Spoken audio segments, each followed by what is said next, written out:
If you have been following Debashish Basu of Money Lifers, he keeps saying about PSU bank loans, and in a very hard-hitting article, not that it matters to Nirmala Sitharaman or anybody, it should matter to you and me because we are taxpayers and we don't get justice about how our money gets used.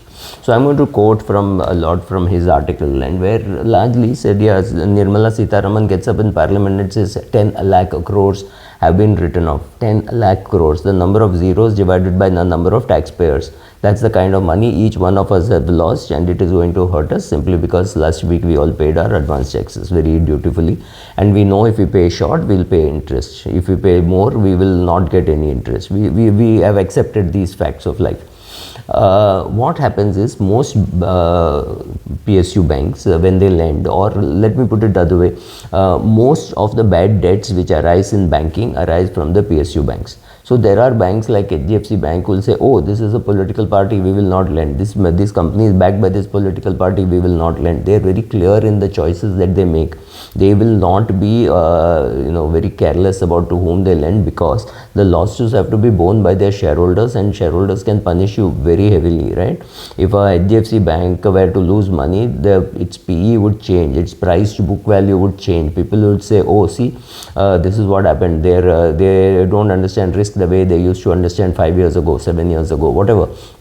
Right, so people will start hammering. So if you want banking to succeed, then there has to be somebody who is losing money, who is sitting there and making sure that he is not losing money.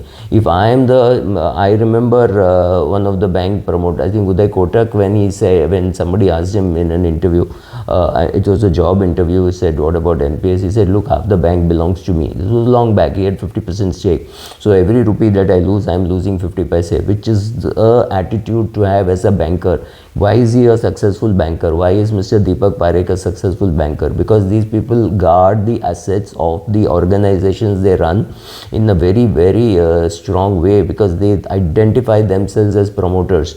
Uday Kotak is at least owner, but Deepak Parekh was just an employee.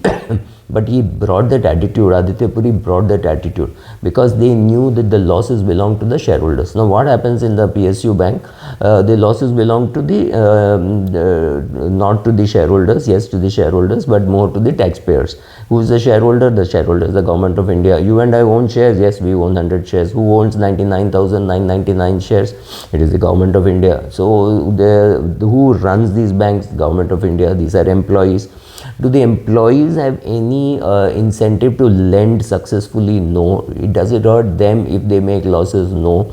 Does it hurt the regulator? No. Right? PMC, that is Punjab Maharashtra Cooperative Bank, lost money. Who lost money? Depositors lost money. Maybe employees lost their jobs, or maybe employees are still getting paid. I have no clue. What did the auditor lose? Okay, what did the auditor of who's an employee of RBI lose? Maybe one night's sleep. But he did not lose his pension, he did not lose his job, he did not, maybe got transferred to a very hard posting like Pune. But other than that, nothing would have happened to him. So there is nothing at stake. So PSU bank managers sit there, they don't do any lending, or they lend based on personal corruption. Am I being blunt? Well, I'm being blunt, but I'm just quoting Debashish Basu, right? And he's been saying this for decades now. I don't want to tell you that he's been saying it for 6 decades. I don't want to tell you his age, but literally so many times in the past. And Debashish is not alone. So many of us have seen this happen. Along with this, the market is also booming, right? So there is the Bank of Baroda quoting at 200 rupees and not at 82 rupees, which it deserves, or maybe 62 rupees, which it deserves, right? So right now, all the PSU banks are being talked up. I think that I've already done something separately.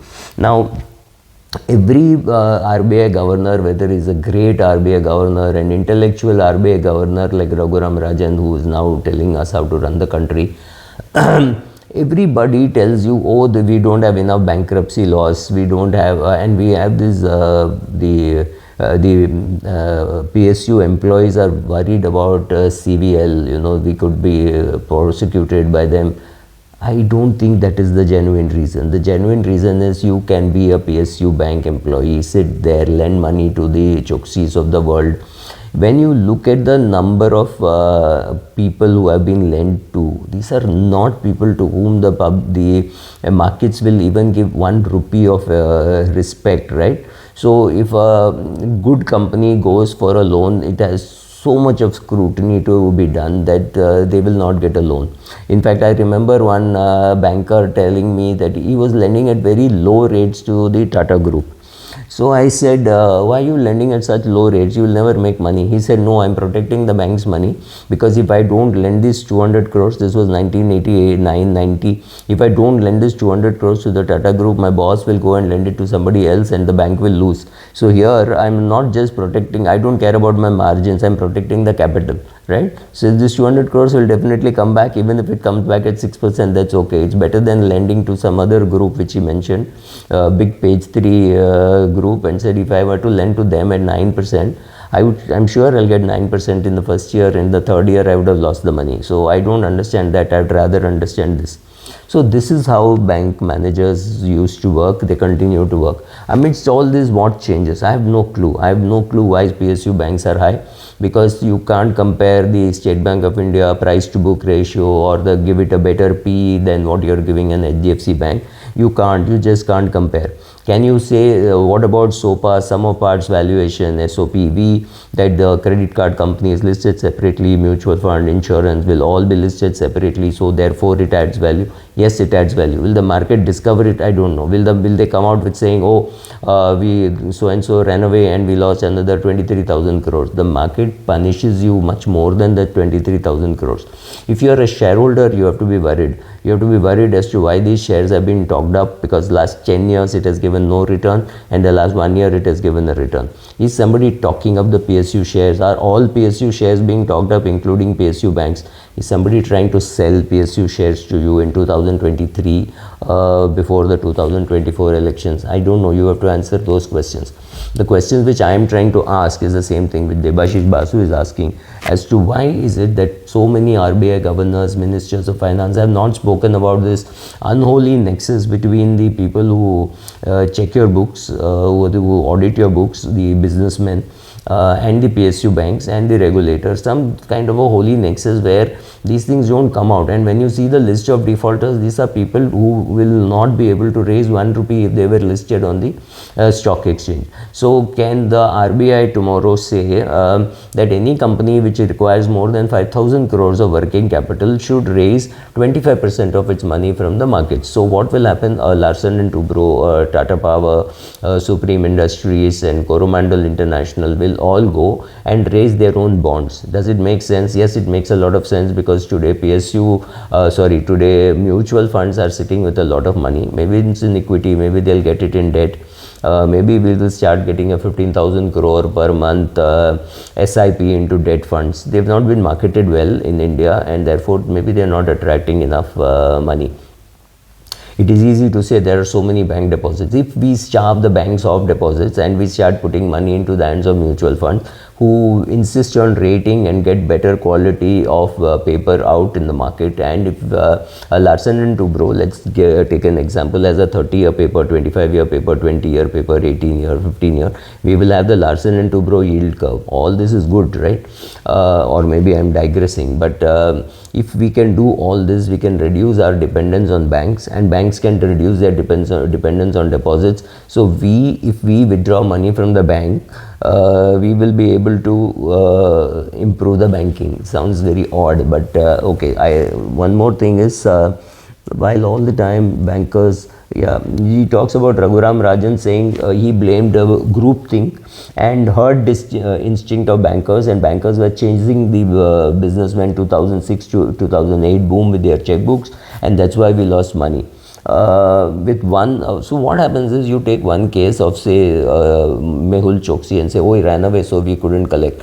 That's fine, one Mehul Choksi, but there are so many people to whom you have lent, and we all know how those people got those loans sanctioned, right? Why will you not blame them? Why will you not prosecute enough number of bankers? Yes, if you prosecuted 22 bankers out of 22 lakh bankers that you have, that is something wrong, right? You have to put together, see the numerator and the denominator. Maybe one genuine banker got hit, maybe 10 genuine bankers got hit. But there are so many bankers who have got away with murder. Amidst all this, are PSU shares worth buying? I don't know. Are PSU banks worth buying? I don't know. I have participated. I have a position in State Bank of India. Prashant Jain, when he was building a position in State Bank of India, all of us threw stones at him and said, look what, he doesn't know how to do business, he should retire. We have all heard all these comments, right? So Prashant Jain made money for his funds, for his unit holders by investing in PSU banks. Whereas a DSP in their quant fund, they have a rule saying we will not invest in PSUs. Both are right? Both, sometimes DSP will be right, sometimes Prashant Jain will be right. Over a long period of time, maybe both will be right in whatever they do. Naren has a position. Many people have a position today in State Bank of India, Bank of Baroda, maybe other banks. Do they justify these prices? I have no clue. Will I, when I tell you I have a position, is it a permanent position? No, this is a trading position. I may be making this video on a Friday and I may be selling on a Monday. So don't go by my position. My positions are not fixed. But yes, I have invested in HDFC funds and DSP funds and in many other funds also, right? I have invested in Nippon fund, which invests in G6. Am I worried about PSU bank prices being high? I'm worried about generally about PSU shares being quoted at a very high price. Does not give me comfort, and I'm a little worried as to whether it is all a talk up by the rogue promoter because of the 2024 forthcoming elections. I would be a little worried if I were you. I wouldn't fill my portfolio with PSU shares saying, wow, it's a great dividend yield. When the EPS vanishes, dividend vanish. Remember that. Thank you.